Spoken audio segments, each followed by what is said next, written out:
Lonesome Dove Summary. Full plot, themes, and ending explained. Larry McMurtry's Lonesome Dove, published in 1985, is one of the defining American novels of the modern Western. It begins with a simple premise. A group of former Texas Rangers and cowboys decide to drive cattle from a sleepy settlement on the Texas border all the way to Montana.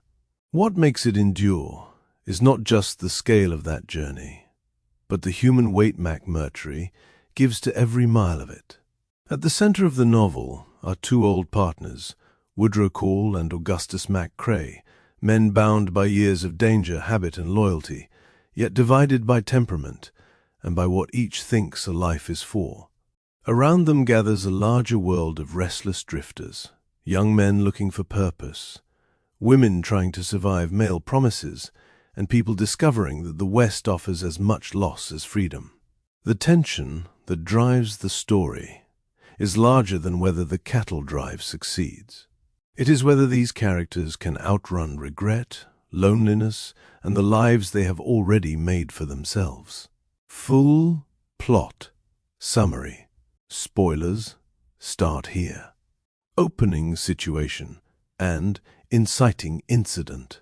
The novel opens in the small, half-forgotten settlement of Lonesome Dove near the Texas-Mexico border.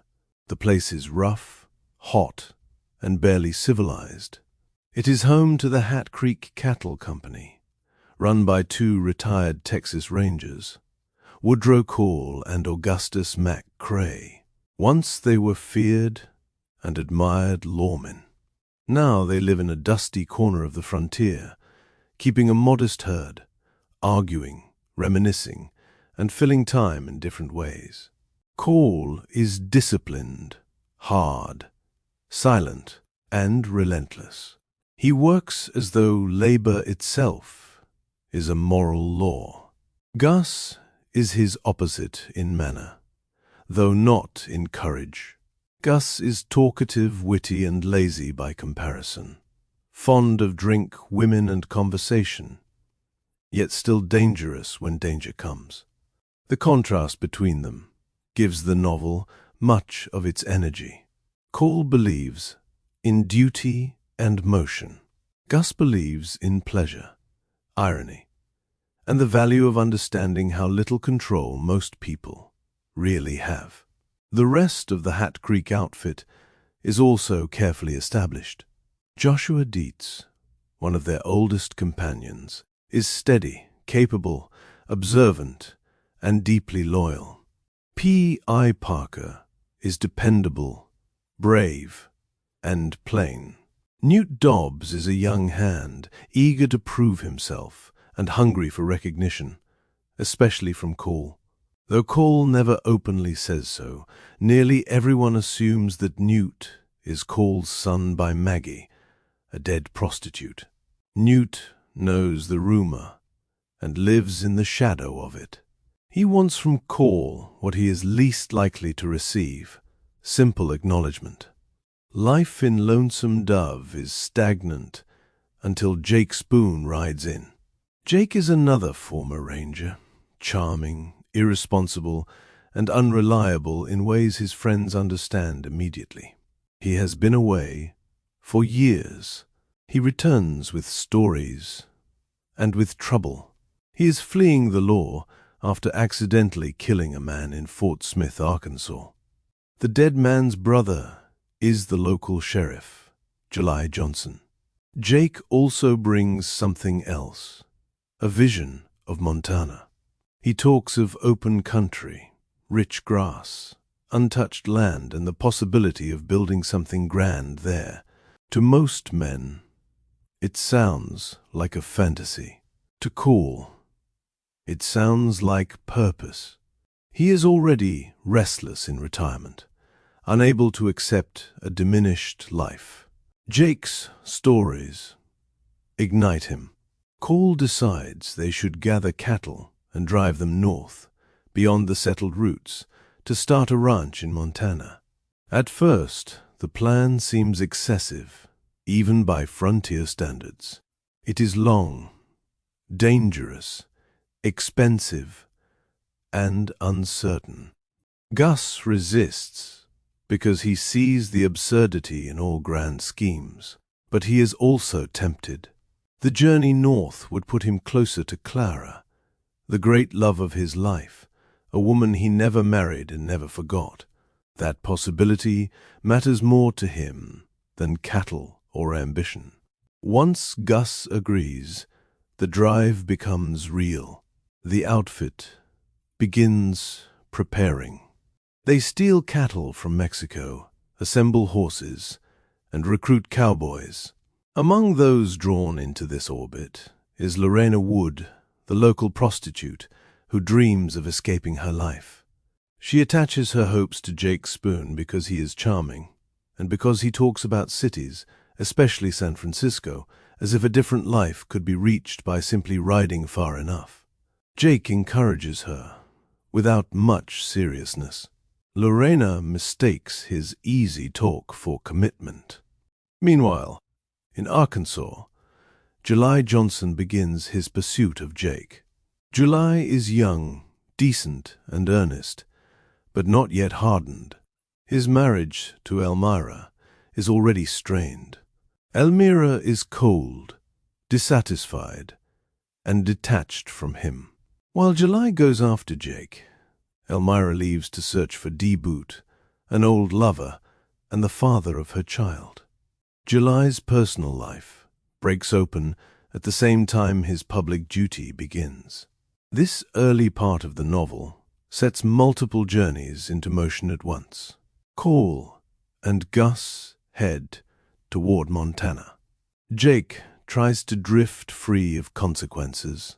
Lorena chases a promise. July chases Jake, and before long, chases his vanished wife. Every path begins with desire, but desire in Lonesome Dove is almost never enough to guide anyone safely. What changes here is that a town defined by routine suddenly becomes the starting point for several life-altering quests, rising conflict, and major turns. Once the cattle drive begins, the novel opens outward in scale. The Hat Creek outfit moves north across Texas with a huge herd, dealing with heat, rivers, storms, accidents, and the ordinary labor of moving animals across enormous distances. McMurtry makes clear that a cattle drive is not romantic freedom. It is relentless work. Men are exhausted, frightened, and often bored. The grandeur of the landscape exists beside filth, monotony, and sudden death. Newt grows during this phase. He watches the older men closely, trying to become a cowboy worthy of the name. He admires Cole's competence, even though Cole remains emotionally unreachable. Cole notices Newt more than he admits, but he cannot bring himself to give the boy what he wants.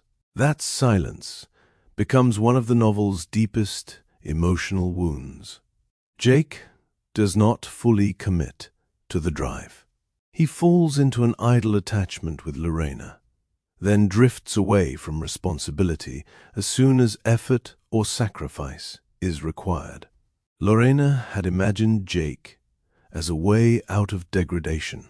Instead, he treats her like an accessory to his own freedom.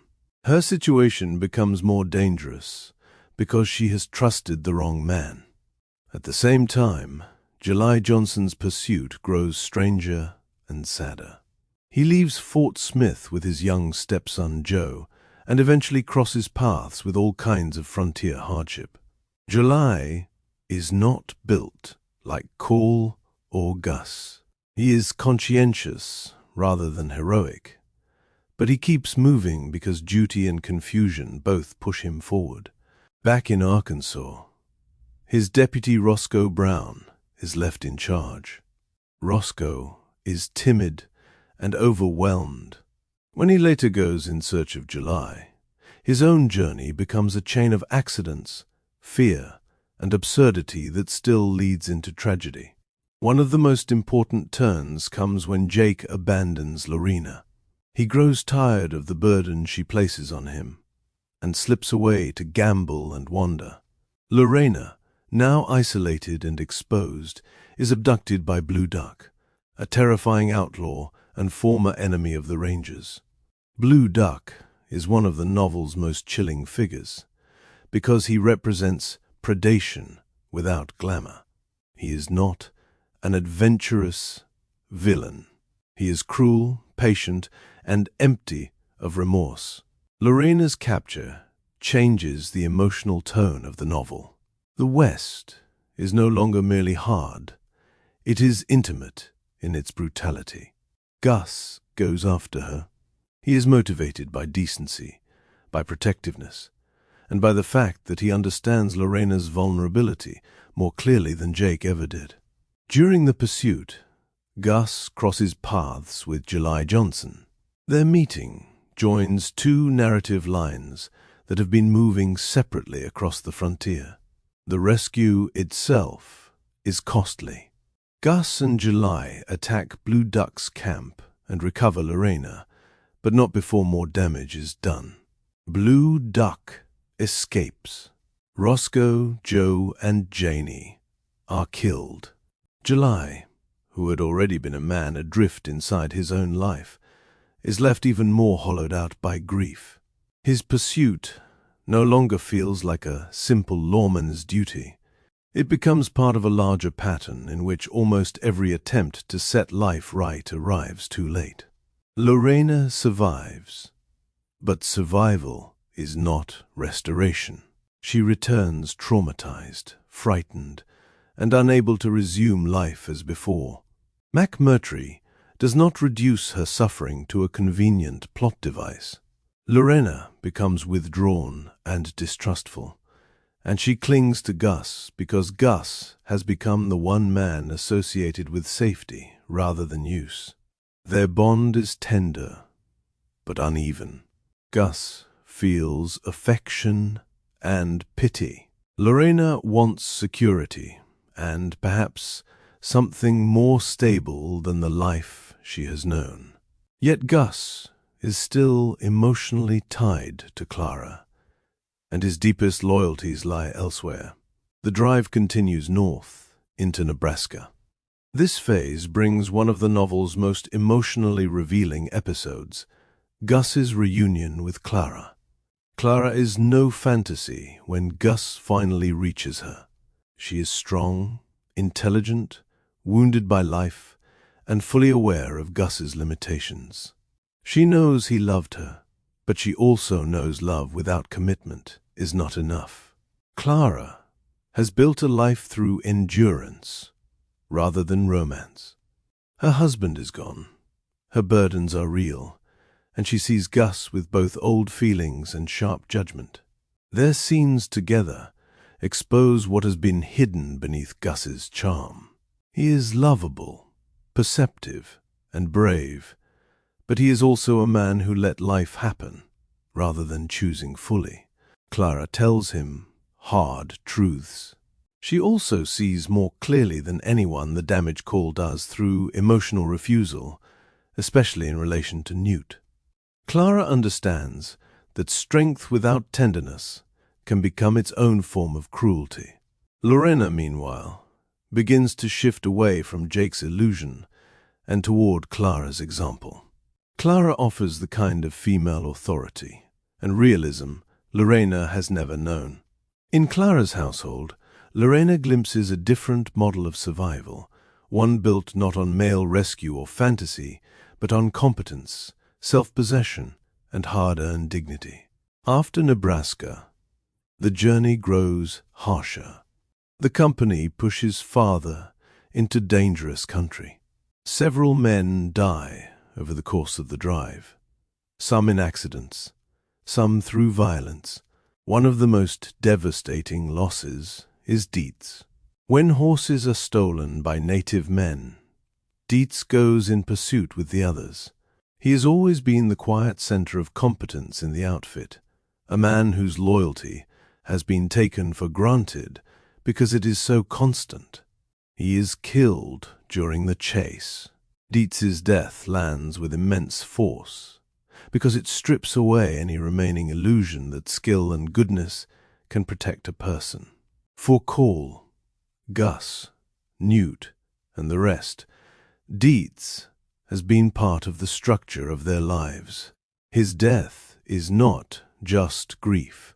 It is the collapse of something stabilizing and just. McMurtry lets the event sit with its full weight.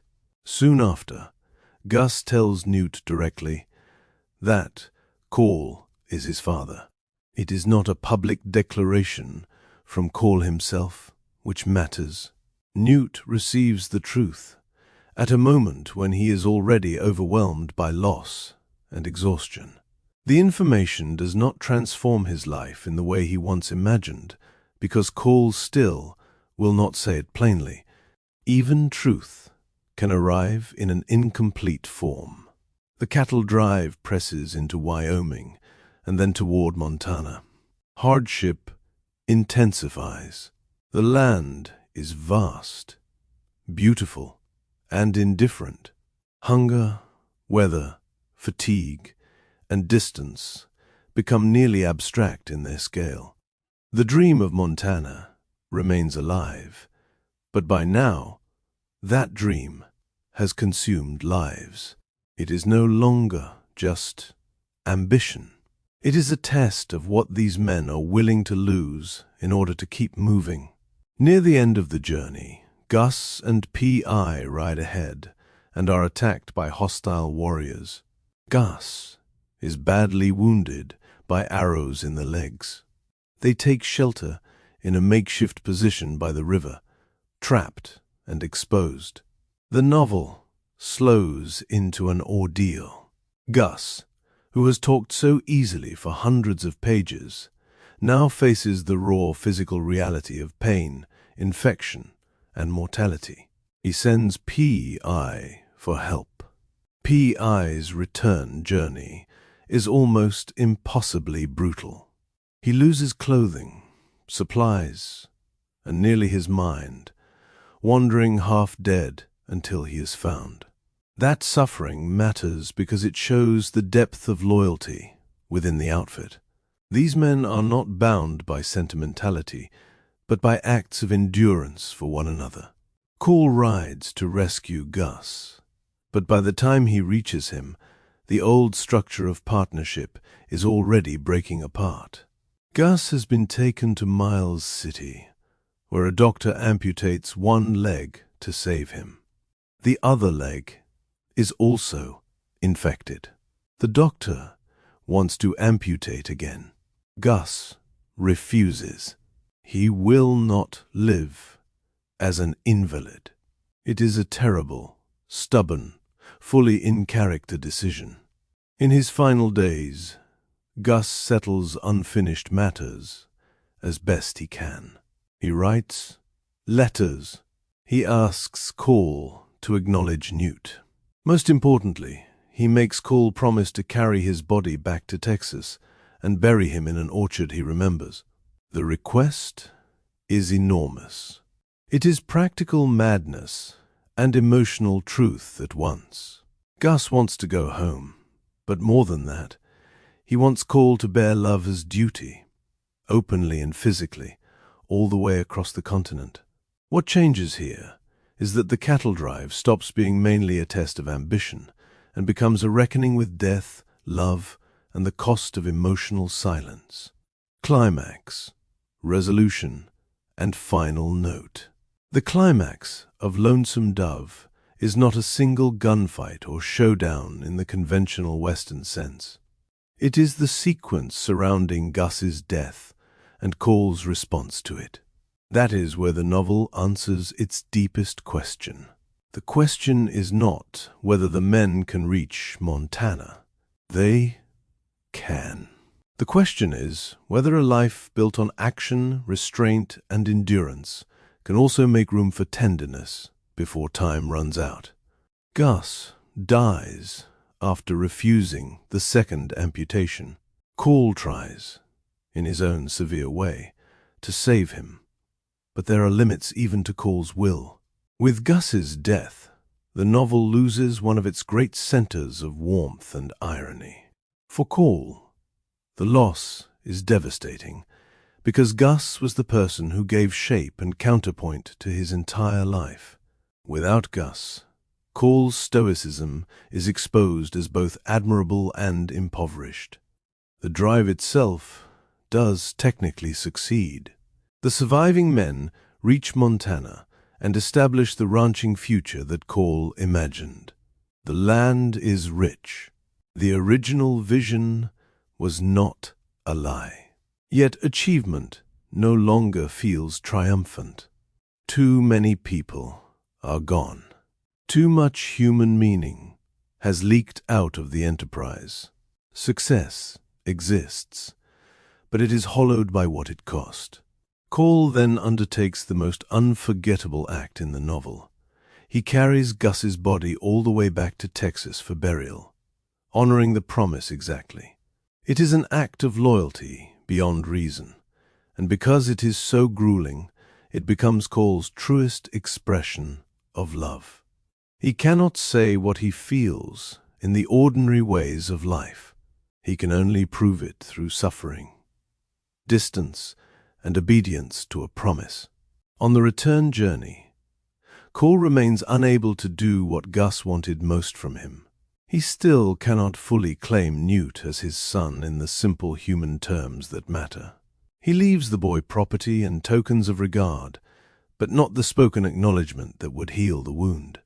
That failure is crucial. Cole is not transformed into a more emotionally generous man. He changes only within the narrow language he knows: endurance, labor, and completion. By the time Gus is buried in Texas, the novel has turned elegiac. The West these men belong to is fading. Friendship has outlasted adventure, but not death. Ambition has reached its destination, but not in a way that redeems the losses along the road.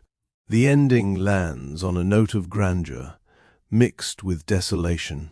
It honors courage, loyalty, and competence, while refusing to pretend those virtues are enough to save people from regret. Analysis and themes. Theme 1. Friendship and unfinished love. Claim: the deepest relationship in Lonesome Dove is the friendship between Gus and Cole, and the novel treats that bond as more enduring than romance. Evidence: from the beginning, Gus and Cole function as opposites who complete each other's way of moving through the world. Gus interprets life through wit and feeling, while Cole answers life through work and discipline. Gus's final request that Cole carry his body back to Texas makes visible what their years together already mean. Cole's exhausting fulfillment of that promise becomes his purest act of devotion. So what? The novel suggests that some of the most powerful human attachments are not the ones culture most readily names. It also shows how men may love each other profoundly while lacking the language to say so. That remains recognizable today in friendships shaped by work, hardship, and loyalty rather than confession. Theme 2. The cost of emotional restraint. Claim: strength in Lonesome Dove is often admirable, but when taken too far, it leaves irreversible damage. Evidence: Cole's leadership keeps the drive alive, yet the same reserve that makes him effective also prevents him from acknowledging Newt openly. Clara sees this clearly and judges him for it. Even when Gus asks Cole directly to claim Newt, Cole cannot quite do it. He can cross a continent with a corpse, but not a few feet of emotional distance. So what? The novel is devastating on the subject of masculine self-control. It respects toughness, but it also exposes how restraint can become avoidance. In modern terms, it speaks to fathers, managers, partners, and friends who think provision alone excuses emotional absence. Theme 3. The myth and brutality of the frontier. Claim: McMurtry uses the Western form to strip romance away from frontier expansion without destroying the grandeur of the landscape. Evidence: the cattle drive contains beauty, adventure, and scale, but it is also full of exhaustion, fear, injury, violence, and random death. Lorena's abduction, Dietz's killing, and Gus's lingering medical decline all push against any easy idea of the West as freedom. Even the successful arrival in Montana feels morally complicated because the route there is paved with suffering. So what? This gives the book its unusual force. It neither mocks the West nor simply celebrates it. Instead, it shows how national myths are built from labor and violence at the same time. That dual vision still matters in any society that prefers heroic stories to inconvenient truths. Theme 4.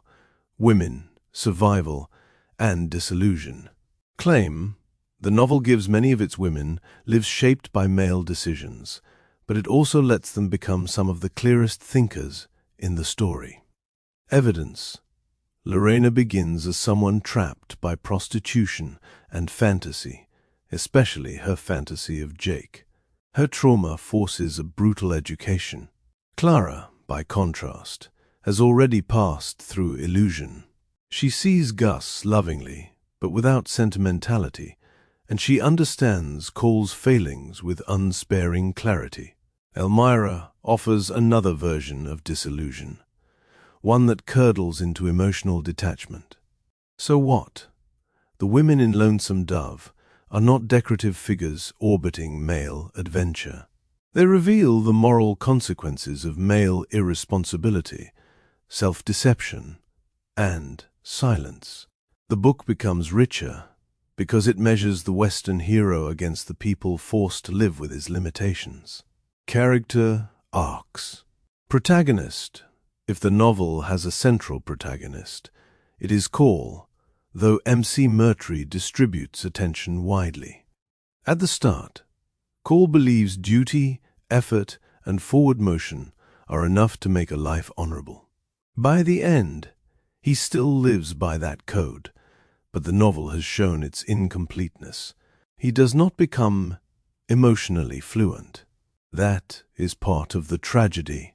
Yet his return journey with Gus's body reveals that love has always existed inside him, trapped in the only form he knows how to express. Gus's arc is different. He begins as a man who sees clearly, but does not always commit. He is charming, brave, and emotionally perceptive, yet he has allowed key parts of life to remain unresolved, especially with Clara. By the end, Gus is the novel's great source of humanity. Death does not improve him into sainthood. It reveals that his openness, however flawed, gave meaning to the whole enterprise. Newt's arc is the coming-of-age line that runs beneath the larger epic.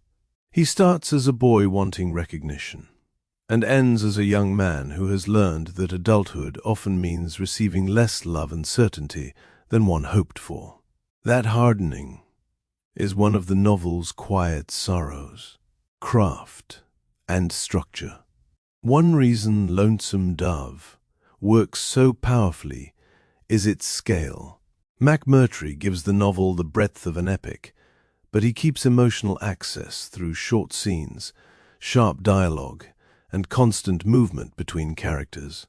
The book is large without becoming shapeless, because every subplot circles the same basic concerns: longing, loyalty, drift, and mortality. The structure also matters. By following several journeys at once, McMurtry shows that the West is not one heroic line of progress, but a field of intersecting hopes. Cole and Gus ride toward Montana. July rides toward duty and loss. Lorena rides toward safety. Each path alters the others. This creates a sense that destiny in the novel is less a straight road than a series of collisions. Dialogue is another major strength. Gus, in particular, gives the novel humor, rhythm, and warmth, but the speech never feels ornamental. Characters talk the way they survive, by deflecting pain, testing one another, or refusing to say the most important thing directly. That makes the emotional breakthroughs more powerful when they arrive. Finally, McMurtry's control of tone is extraordinary. The novel can be funny, brutal, tender, and anticlimactic in rapid succession. That tonal range is exactly why it feels true. Life on the frontier is not one mood. It is absurdity beside terror, beauty beside filth, and loyalty beside selfishness. The form holds all of it. Relevance today. Lonesome Dove still feels current because it understands how work can become identity. Call is the kind of man who confuses usefulness with wholeness. That pattern is easy to recognize in modern work culture, where achievement and endurance are often valued more openly than intimacy, reflection, or emotional presence. The novel also speaks to how people build fantasy lives out of distance. Jake sells Lorena a dream of somewhere else. Today, the scenery may be different, but the pattern remains familiar in social media, dating culture, and self-reinvention myths. The idea that another city, another person, or another job will solve the self is still powerful and still dangerous. Its treatment of masculine identity also remains sharply relevant. Lonesome Dove does not mock toughness, competence, or stoicism. It shows their value, but it asks what happens when those virtues become a prison. In a period when many men still struggle to express grief, care, dependence, or tenderness, the novel feels less historical than diagnostic. The book also resonates in its view of power and violence. The frontier is not merely adventurous territory. It is a zone where law is weak, force is personal, and vulnerable people pay the price first. That understanding connects easily to modern conversations about state power, social breakdown, gendered violence, and the human cost of systems that glorify conquest while hiding their victims. There is also a class dimension that still matters. Most of the novel's characters work brutally hard in conditions they do not control. Their lives are shaped by geography, employers, weather, random danger, and the decisions of stronger personalities. That instability resembles modern precarious labor more than the nostalgic frontier myth. Finally, Lonesome Dove remains relevant because it understands aging and disillusion without surrendering to cynicism. Its characters keep moving, even after discovering that many of their hopes came too late, cost too much, or were attached to the wrong people. That tension between persistence and regret is timeless. Ending explained. The ending means that achievement cannot cancel emotional failure, but loyalty can still carry dignity even when it comes too late. On the surface, the novel ends with a successful cattle drive and with Cole fulfilling Gus's burial wish. In practical terms, the mission works. The cattle reach Montana. The dream of building something new is realized, but the emotional truth of the ending is harsher. The success is inseparable from the deaths, separations, and missed chances that made it possible.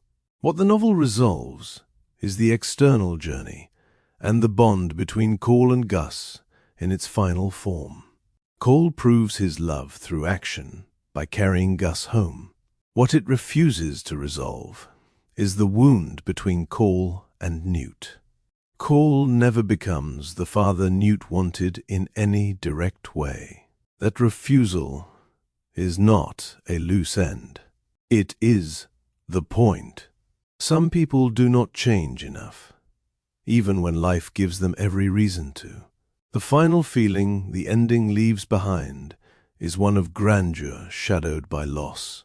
It honors endurance, but it does not confuse endurance with fulfillment. The road was real. The friendship was real. The love was real. Yet so were the silences that made all of them harder than they had to be. Final take.